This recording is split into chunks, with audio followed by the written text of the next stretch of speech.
তারা নিজেরাই শ্রমিক হিসেবে স্বীকৃত।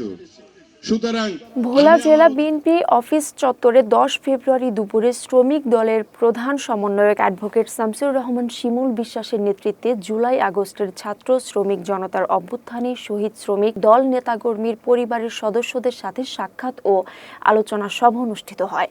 সভায় কেন্দ্রীয় শ্রমিক দলের নেতৃবৃন্দ বলেন, বেগম খালেদা জিয়া কখনোই ফ্যাসিস্ট হাসিনার কোনো চাপের কাছে মাথা নত করেননি। তারেক রহমানও স্বাধীনভাবে দেশের সকল রাজনৈতিক দল ও জনগণ একত্রিত করে আন্দোলনে অংশগ্রহণ করেছেন।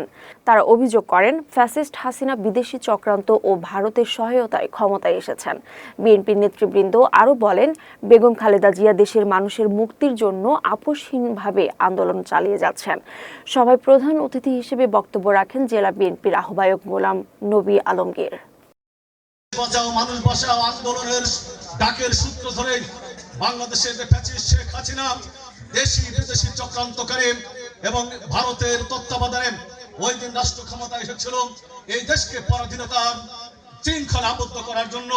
সেই সময় বাংলাদেশকে মুক্ত রাখার জন্য, বাংলাদেশের মানুষকে মুক্ত রাখার জন্য, স্বাধীন রাখার জন্য কিন্তু দেশ বাঁচাও মানুষ বাঁচার আন্দোলনে ডাক দিয়েছিলেন। সেই আন্দোলন 2008 থেকে 2018 পর্যন্ত দেশনেত্রী বেগম খালেদা জিয়ার নেতৃত্বে বাংলাদেশে পরিচিত হয়েছিল। ঢাকা শহরে যদি রাজপথে যান, যাদের চক্ষু নেই পা নেই, পঙ্গুত্ব বরণ করে চিকিৎসার জন্য হাহাকার করছে, সেই সুশীল সমাজের কাছে বিনীতভাবে অনুরোধ, তাদের দিকে একটু তাকান। এই আওয়ামী লীগ সরকার বলেছিল, যদি আওয়ামী লীগ সরকার পতন হয় তাহলে 10 লক্ষ লোক খুন হবে।